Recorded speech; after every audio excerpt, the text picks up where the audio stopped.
महाकुंभमेळ्यातून एक मोठी घटना समोर आली आहे। 27 वर्षापूर्वी बेपत्ता झालेली व्यक्ती झारखंडच्या एका कुटुंबाला प्रयागराज येथील महाकुंभ मेळ्यात सापडली। शिवाय शरीरावर काही खुणा पाहिल्यावर कुटुंबाने तो त्यांच्या कुटुंबातील सदस्य असल्याचा दावा केला आहे। त्यामुळे सर्वच चकित झाले आहेत।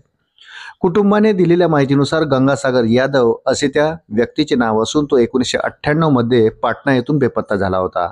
आता तो अघोरी साधू बनला असून त्याची बाबा राजकुमार अशी ओळख आहे। गंगासागर 1998 मध्ये पाटणा येथून अचानक बेपत्ता झाला होता। बराच शोध घेऊनही तो कोणाला सापडला नाही। त्याची पत्नी धनवा देवी यांनी एकटीनेच कमलेश आणि विमलेश या 2 मुलांचा सांभाळ केला। तर गंगाधर याचा लहान भाऊ मुरली यादव म्हणाला की गंगासागर यांना आम्ही इतके शोधले की आता तो सापडण्याची आशाच सोडून दिली होती।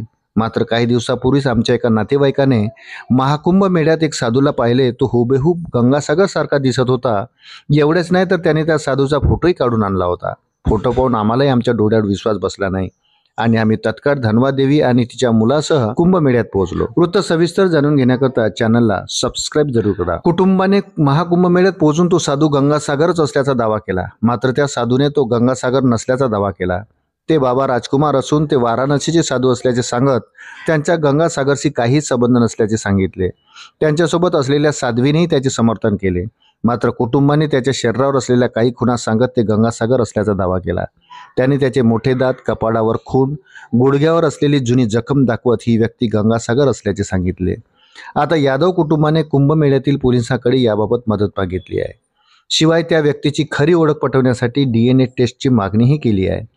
गंगासागर यादव याचा भाऊ मुरली यादव याने सांगितले की आम्ही कुंभमेळा संपेपर्यंत वाट पाहू। गरज भासल्यास DNA चाचणी करून सत्य समोर आणू। चाचणीत आमचा दावा खोटा निघाला तर आम्ही माफी मागू।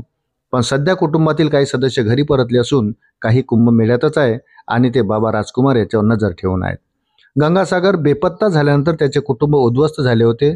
त्यावेळी त्याचा मोठा मुलगा फक्त 2 वर्षाचा होता। आता सर्वांचेच लक्ष DNA टेस्टकडे आहे।